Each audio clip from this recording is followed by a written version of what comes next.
Donc sur ce plateau, direction Yaoundé à l'instant pour la revue de presse. Oui. Monsieur Ghislain Pierre-Sonneau déjà positionné pour démarrer cet exercice quotidien. Voilà, Monsieur Ghislain Pierre-Sonneau, c'est à vous.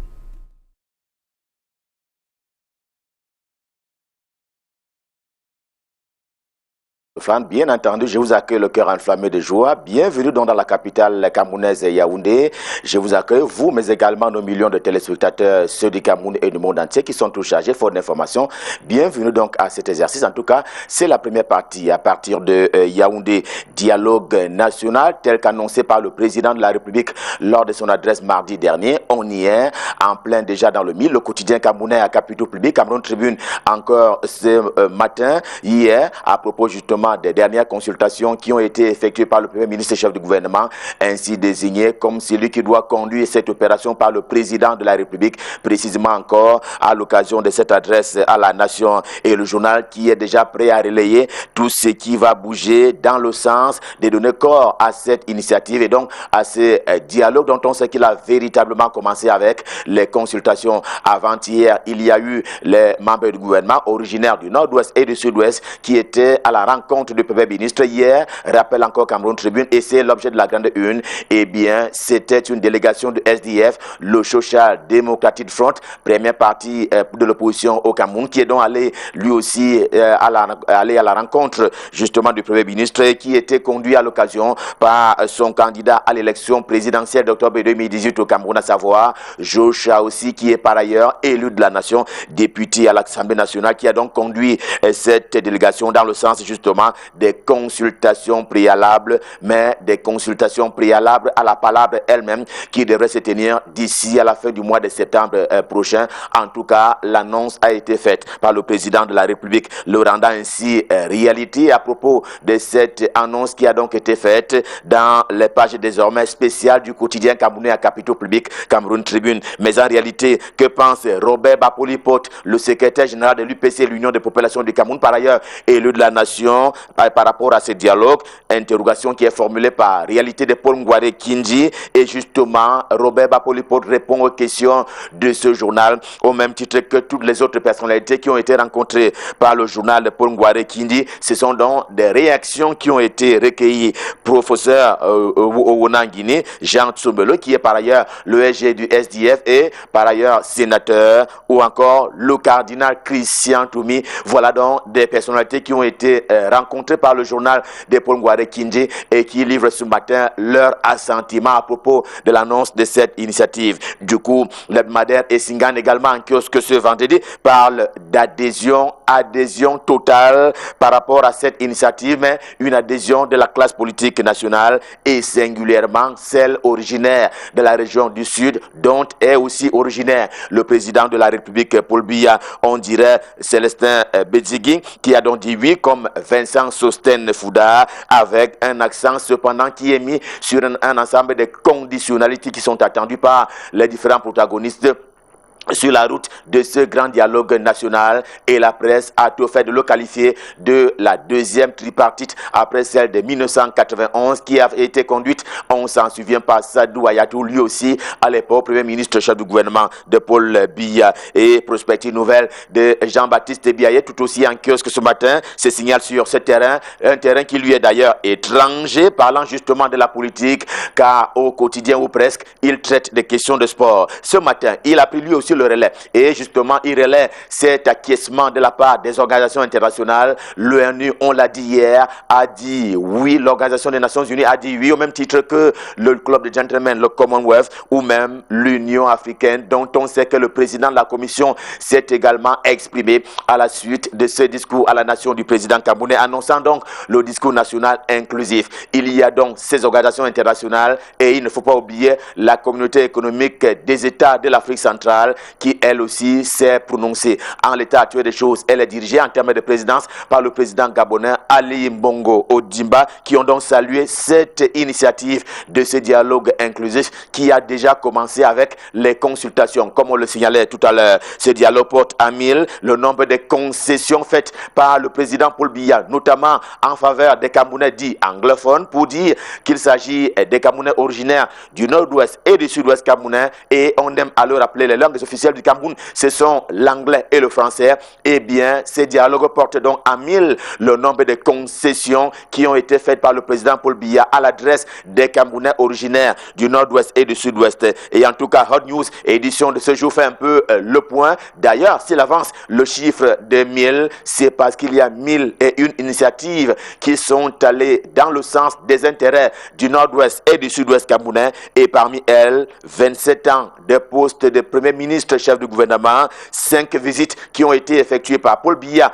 à Bamenda, la capitale de la région du nord-ouest camerounais, 44 portefeuilles ministériels, 30 directeurs généraux d'entreprises publiques au Cameroun et parmi elles, les douanes et le trésor. C'est d'ailleurs la situation actuelle. De quoi ne donc pas faire la fine bouche, signale Hot News pour rappeler quelles ont été les actions et les activités du chef de l'État camerounais en faveur des anglophones. En kiosque ce matin, Hot News qui met aussi l'accent sur la gratitude donc du chef de l'État par rapport justement à ces Camerounais, par rapport à l'idéal des anglophones, puisque très souvent il y a eu le concept de marginalisation qui est revenu à la surface et le journal se propose justement de mettre lui aussi à la surface ce matin quelles ont été les actions et les initiatives du chef de l'État camerounais en faveur des anglophones. Et à chaque fois, Paul Biya s'est d'ailleurs refusé à l'anarchie et à l'exclusion si l'on s'en tient justement à Renouveau. Info Plus, également en kiosque ce matin,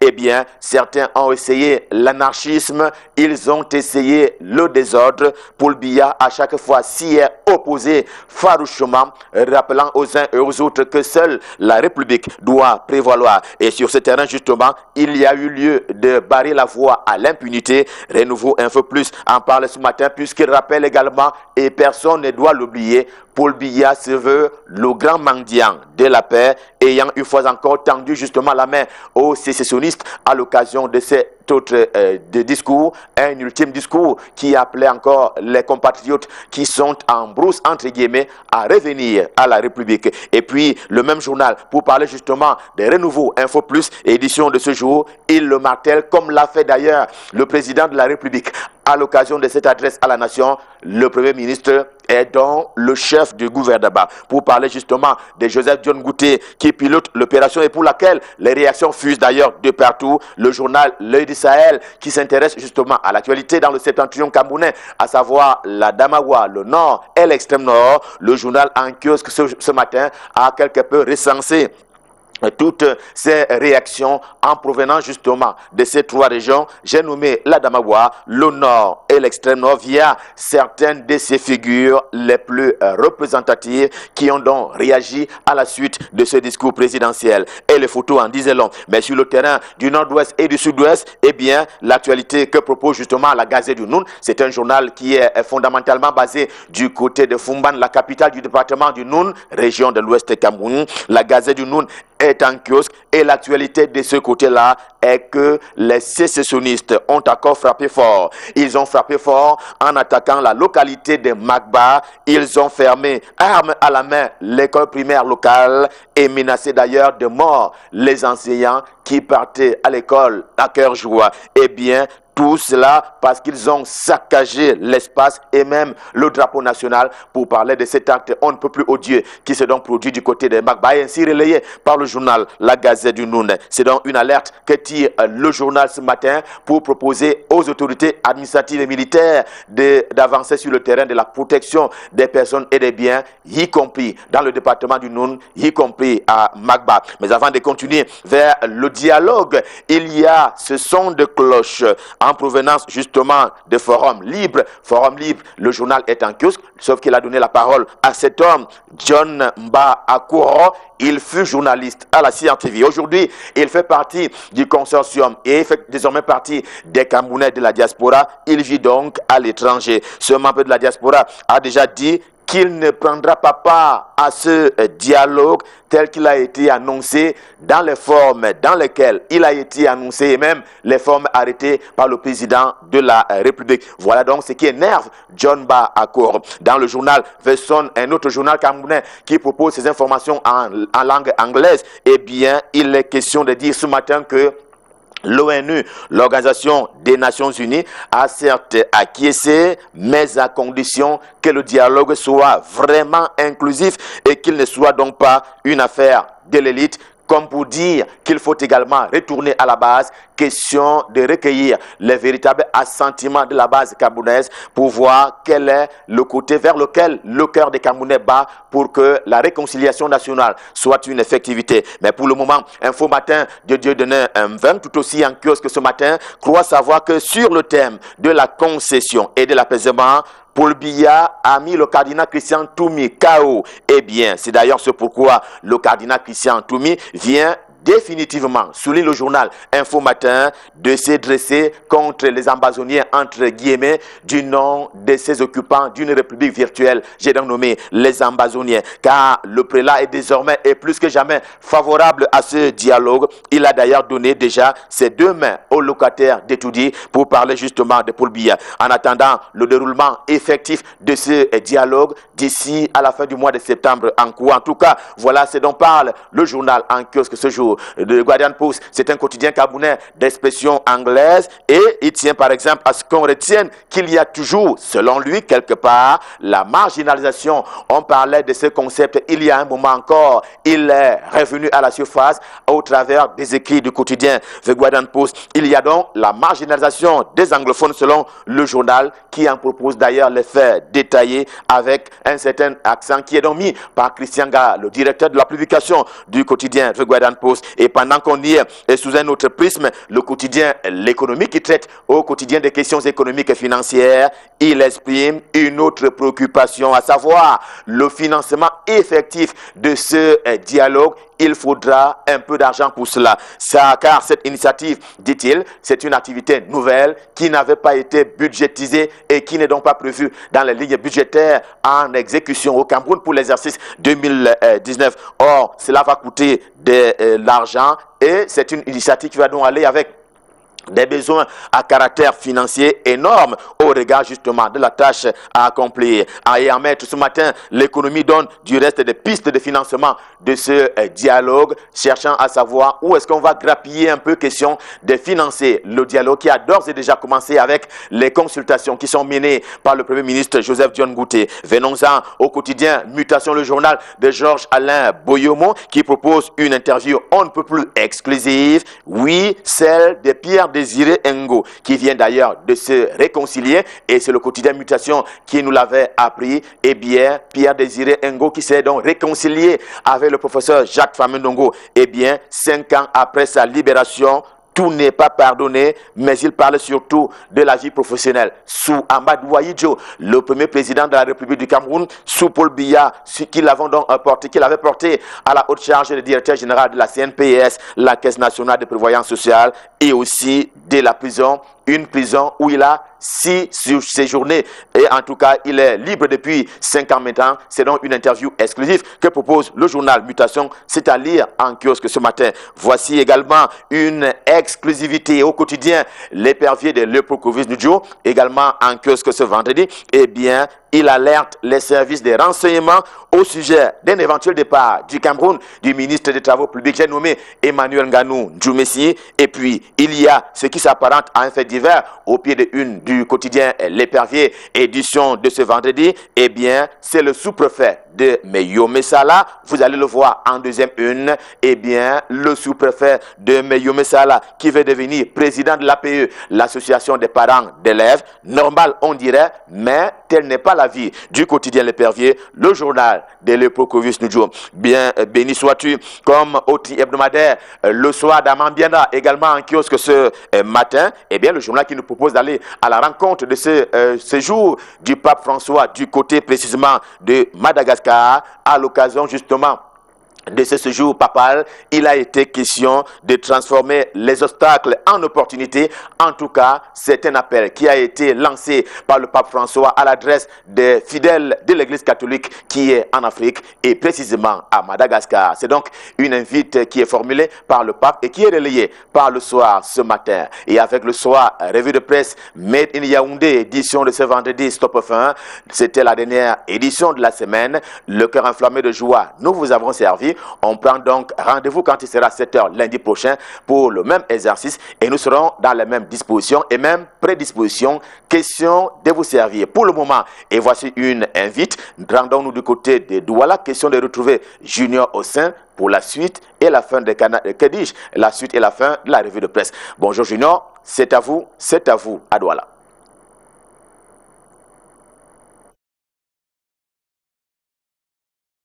Bonjour, Ghislain Pierre et Sono et la revue de presse se poursuit avec le journal La Nouvelle Expression ce matin qui titre Tripartite de 1994, comment l'opposition a été flouée. Et bien évidemment, le journal nous rappelle que Paul Biya a finalement convoqué le dialogue national tant réclamé par l'opinion nationale et internationale, mais sa formule fait déjà grand débat parce que les parties prenantes redoutent que ce forum ait le même sort que la tripartite de la Nouvelle Expression revient justement sur quelques temps forts vécus il y a 28 ans.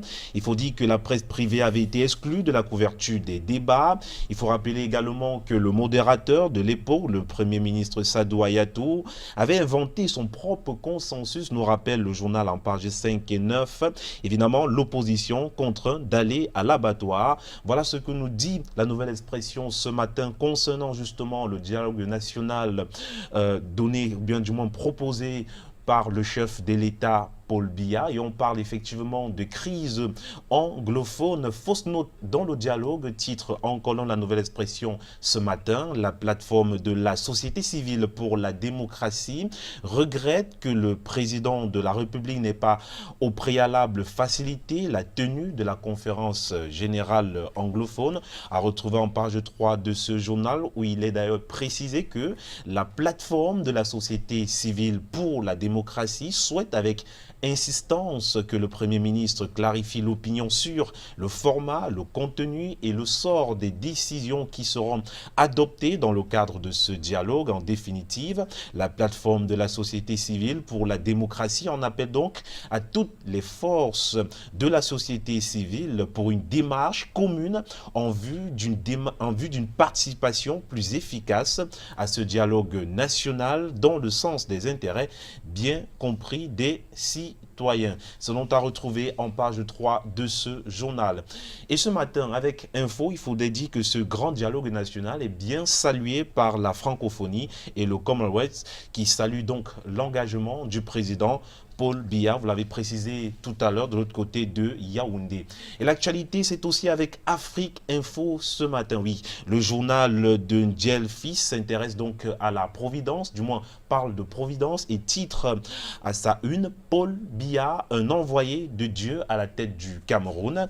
Le journal fait savoir que comme le patriarche Samuel Liborn Beyi, les compatriotes du président de la République, y compris ceux qui le critiquent et s'opposent à lui, reconnaissent les valeurs humaines et intellectuelles extraordinaires dont il est doté, s'agissant du président Paul Biya. Justement, il faut dire aussi que la postérité retiendra justement, comme lui-même l'avait dit, que c'est cet homme qui a apporté la démocratie et la prospérité au peuple camerounais. L'essentiel de cette information à retrouver en page 7 de ce journal, et ce journal qui nous propose, du moins qui nous présente la liste des personnes qui cherchent à déstabiliser la Camouata par le truchement des réseaux sociaux. C'est donc à retrouver ce matin dans le journal Afrique Info, ce journal de Ndiel Fils.